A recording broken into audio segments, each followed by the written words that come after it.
Hi everybody, my name is Eli. I'm Jason. I'm Caden. I'm Jaden. I'm Nicole. And we are the Yahoo and Torah YouTube channel. And we thank you guys very, very, very much for hanging out with us. We are those people who believe the laws, statutes, and commands of our Creator are good for all time. They are good from the beginning of your morning till the nighttime and all throughout the night. They are things that we need to apply to our lives. They are things we need to apply to our beings. And they are blessings. Guys, the laws, statutes, and commands of our Creator breed blessings. It brings greatness for Yah. When we are Yah's people and we are in covenant with Yah and we are doing his bidding, we are his people, and that is bringing glory to Yah. And this is what this is all about. We have a Creator. His strength is out of control. There's no way we can even understand the power of our Creator. But we know that our Creator is righteous. We know he's holy. We know that he does not like evil. We know that he does not like sin. And he tells us this. And he tells us we need to keep these laws, statutes, and commands for all time. And so this is what we are doing. And we are going through the book of Mark.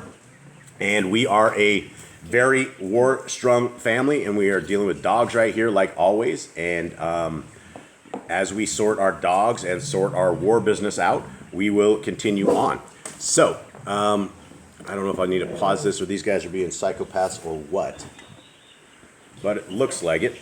All right, so let us get over here. Nicole is escorting a dog out of the room. So Nicole is the bouncer. She just rolled a dog out, and now we're getting life under control. All right, so here we go. Gentlemen, how are you guys doing? Good. Doing good. And we still have more dogs. We're still dealing with dogs. Okay, so we are not going to restart because this is kind of our life, and we would probably be restarting quite frequently. I have no idea what these guys are going off on, but we are trying to deal with it. So we are in month 8. It is, what are we guys, the 11th? It's 11th day of this month on our Creator's calendar. It is the 6th day of the month on the Gregorian Babylonian calendar, and it is a first day. Now, first day would mean that you are going to a Sunday church, and a Sunday church is not a place where our Creator exists.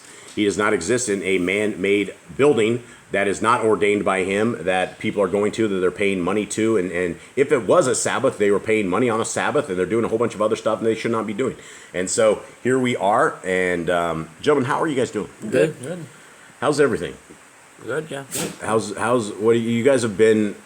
You guys are obviously 20 years old. You've been through a tremendous amount of wars with your parents. I would have Not with our parents, but like on the side of our parents. Yes, not warring with the parents. Although you guys do war with the parents sometimes. It's not to the extent of war. Does it go well when you war with your parents? No, it's always losing battles. So you've been through a lot of these battles. Yesterday during Shabbat, we had some people that attacked us during Shabbat, and it was a very unrestful Shabbat, and we are still dealing with dogs. Hold on. All right, so sorry about that, guys. We just about had an incident. We had to take care of that, and it is all calm now. Now, back to the wars that we have. What's your thoughts on yesterday's Sabbath attack on us?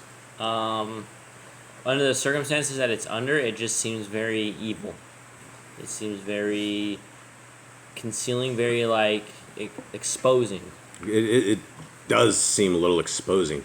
There's a lot of things, and How there's information that goes out, and instantly the first thing you do is try and take it down. Like, you cannot take any form of criticism, you can't take any form of anything whatsoever, and the first thing you do is you try and hide it for whatever reason. right. Well, yeah, and I mean it's very interesting. So I mean they told us in an email that they were going to take down our channel and they were going to take down our website, and they can very well do that in the United States of America. It's very interesting. What do you guys? I mean, where do you guys think we should go with this? I mean, what's your thoughts? I mean, we have a chance to give out the word for free, right? That's the motto, is to give out the word for free. That is what it says in their scriptures. It says it's free. If poor people can't get this in certain areas, like, right, we can't ship it down to where we live, it's going to cost $100 to ship 2 Bibles down for that size. It's going to cost a lot. But if you get it to a digital copy, you could be saving a life. When Yah goes, hey, I gave you the opportunity to give away Bibles and save people's lives, why didn't you do it? And you say, I need to turn a profit on it. What's he going to say to you? I mean, this is like, there's a fine line between making a business off Yah's name and actually doing Yah's work. I agree. You got anything, Jade? I just think that the righteous will prevail. and that whatever Yah wants done will happen. Yeah. All right. Well, yeah, that is it. And so we are always at war here, and it is sometimes very stressful. Sometimes it feels not so great, and but I guess that is what it is. And so I guess I guess once you guys read Maccabees and you guys see that all the stuff that they went through in Maccabees, then you guys will know. I mean, they people actually got cut up. They got flayed alive. They got and they did it all because they would not eat swine, and they did it, and the people all loved it. The people were all on the side of those guys, and they became heroes because they sacrificed their life for the word of Yah. And so we will do that. We will always do that. And yeah, Yah has picked his people for a particular reason, and Yah does not raise up those who are incompetent. He raises up those who are able to do their mission. And until I get any kind of direction at all from Yah, the direction that we are going to go is that we are going to provide the Hallelujah Scriptures for free to everybody that is out there. And so, yeah, and they have a trademark against their writings on their book, but we can still say it. I mean, it would be crazy if they tried to strike us for saying Hallelujah, right? Because this is what we're doing. We're saying Hallelujah, Yahuwah. And so here we go. Let's get into Mark 5, and let's get to this reading before we have more events that come and get us. Okay.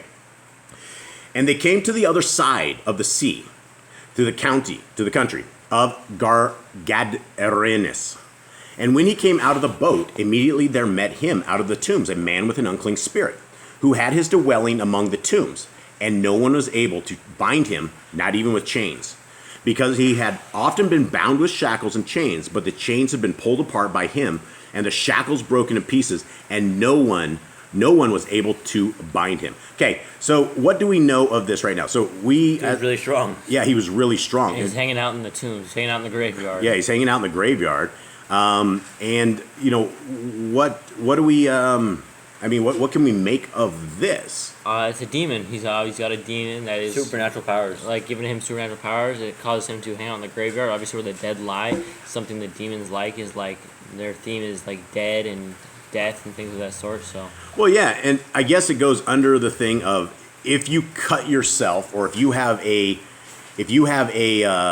feeling like you need to cut yourself, is it a demon? Could it be a demon? I think so. I mean, because Yah is not gonna go. You should cut yourself. What about hurting yourself? What about punching yourself? What about, is that a demon? Yeah, it's probably self. You shouldn't be hurting yourself. You are a temple of Yah. You should not be destroying your own temple by hurting yourself. Is it possible it's not a demon? It's just frustrations that people are into and they don't know how to wield that, or is it unclean spirits? I don't know. Yeah, it depends. Like, is like a one-time thing. Like you beat yourself up one time because something happened, you're frustrated, or are you consistently just cutting yourself to cut yourself? Yeah, to hurt yourself. Okay, all right. Let's continue on. It's raining, guys, so it's a little loud on our roof. And again, guys, check out our other channels too, because I have no idea how long this is actually going to be here. We are probably on death's door on this channel because of the wars that we are doing, and that's fine. If they want to take out this channel, they're able to. But just make sure you guys have notes of where we are. Okay, verse 5. And continually, night and day, he was in the mountains and in the tombs, crying out and cutting himself with stones. And seeing Yahushua from a distance, he ran and bowed down to him, and having called out with a loud voice, said, "What have I to do with you, Yahushua, ben of the Most High El? Swear to Elohim not to torture me." Okay, so this demon just asked our Messiah, Yahushua, not to torture him. What do you make of that? He probably was going to send him away. I mean, I think Yahushua had a power to send them to somewhere like where they can't be with people anymore. They can't be around their own people. I think he has like a certain place for demons to go, something of that sort. And he's like, I think, because like where we saw that Legion would take this dude and he threw him into the pigs. Like they wanted to be with all their friends. I think solitude for them is torture. Solitude, walking without a host. I think solitude or being like without their demon friends is just like torture them because I mean they're lonely. They have nowhere to go. They have nowhere resting places. We've heard. Right. Okay. Verse 8. For he had said to him, "Come out of the man, unclean spirit." And he was asking him, "What is your name?" And he answered, saying, "My name is Legion, because we are many." And he begged him very much that he would not send them out of the country. Now a great herd of pigs was there, feeding near the mountains. And all the demons begged him, saying, "Send us to the pigs so that we enter into them." Okay, so we know now demons can infest people. We know that they are aware of people. We know that the demons can talk. We know that they are able to transfer themselves or at least go into other hosts easily. So there's some things that, some interesting stuff. So they want to go to the pigs. And we talked about that before, and none of us had an answer. Why did they want to go to the pigs? And the only thing I think that we figured out is that they could murder all the pigs on the way out and cause all that great chaos. Just another thing that they're killing. Okay, and he gave them permission, and the unclean spirits came out and entered into the pigs. They were about 2,000, and the herd rushed down the steep place into the sea and drowned in the sea. So I've talked to you guys about this before, but this is good talking here. Are we talking 2,000 demons? Or are we talking one demon is able to go into multiple pigs? Or he had Legion that was He had a lot like... of demons in him. That could be very scary. I don't know if a demon can like have two people at once. I don't know how that works. Well, a demon can have. Well, I don't know if they can have two people. We know one demon, multiple demons can have one person. Yeah, we know multiple demons have one, but I don't know if one demon by himself can take, like, say, two humans and then afflict them both like that. See, you could probably, with whatever it was, if you get into a herd of something, like it will only take like a few of them stampeding, and the rest of them would stampede as well. It's a herd; they're all going to go together, right? Yeah. One animal usually leads the rest, and you get in the leader animal, it's going to go with the rest of them. Yep. Okay. And he gave them permission, and the unclean spirits came out and entered into the pigs. They were about 2,000, and the herd rushed down the steep place into the sea and drowned in the sea. And those who fed the pigs fled and reported it in the city and in the country. And they went out to see what had taken place. So they came to Yahushua and said, and saw the demon-possessed one, him who had the legion, sitting and dressed and in his right mind, and they were afraid. So they couldn't keep closing the studio. No, yeah, they couldn't keep, and I just, I gotta keep going up here. Sorry, guys. And they were afraid. And those who saw it related to them what was done to the demon-possessed one and about the pigs. And they began to plead with him to leave their borders. And as he was entering into the boat, he who had been demon-possessed begged him that he might be with him. That's all, I mean, that's like his like daddy now, right? The only dude that could save him. Yeah. Take me with you. Don't let these demons. Probably the only dude that could, like, in case this happened again, the only dude that could save him possibly again. Yeah, and this guy's been tormented for whoever long with all of these demons, and he's just ridden with the demons. And this, again, this is worthy of discussion of what motivates people, right? Where is the motivation at? If these guys if a demon can have you punch yourself, cut yourself, do things of that nature, what else are they able to do to you, right? So there's a lot of things. We need to be very cautious. We need to understand these things, and we need to be able to defend ourselves. 19. And Yahushua did not allow him, but said to him, "Go home to your friends and report to them what the Adon has done for you, and how he had compassion on you." And he left and began to proclaim in Decapolis all that Yahushua had done for him, and all marveled. And when Yahushua had passed over again by boat to the other side, a large crowd assembled to him, and he was by the sea. And see, one of the rulers of the congregation came, Yair by name. And when he saw him, he fell at his feet and begged him strongly, saying, "My little daughter lies at the point of death. Come, lay your hands on her to heal her, and she shall live." And he went with him, and a large crowd was following him, and they were thronging him. And a certain woman had a flow of blood for 12 years, and had suffered much from many physicians, and spent all that she had, and was no better, but rather became worse. Having heard about Yahushua, she came behind him in the crowd and touched his garment. For she said, "If I only touch his garments, I shall be made well." Now, we know from other translations, it's not just the garments. What did she reach up and touch? She touched the zizis. I think why that's not stated here that it's easy. I think it would be really good if people knew that. Like in all the books, they all read all the books. But here's the thing you have to understand is that zizis were common. Everyone wore zizis back then. Yeah. So they just reached the garment. That was just a part of your garment. That was just a normal thing. It's just like a belt. You could reach up and grab the belt, right? It's a normal thing that normal people wear. So what color of ZC do you suppose Messiah Yahushua had? Blue. You don't think he did the Jewish white stuff? No, that's probably why they're like, this dude's not one of us. They knew this dude from the beginning was not one of them because he was not having their zizits on. By the way, the NIV broke. The NIV broke? Is it over? It's over. Yeah, this tablet's gone to the dark side. Okay, we'll have to read it without that. Okay, having heard about Yahushua, she came behind him in the crowd and touched his garment. For she said, if I only touch his garments, I shall be made well. And immediately the fountain of her blood was dried up, and she felt in her body that she was healed of the affliction. And immediately Yahushua, knowing in himself that power had gone out of him, turned around in the crowd and said, who touched my garments?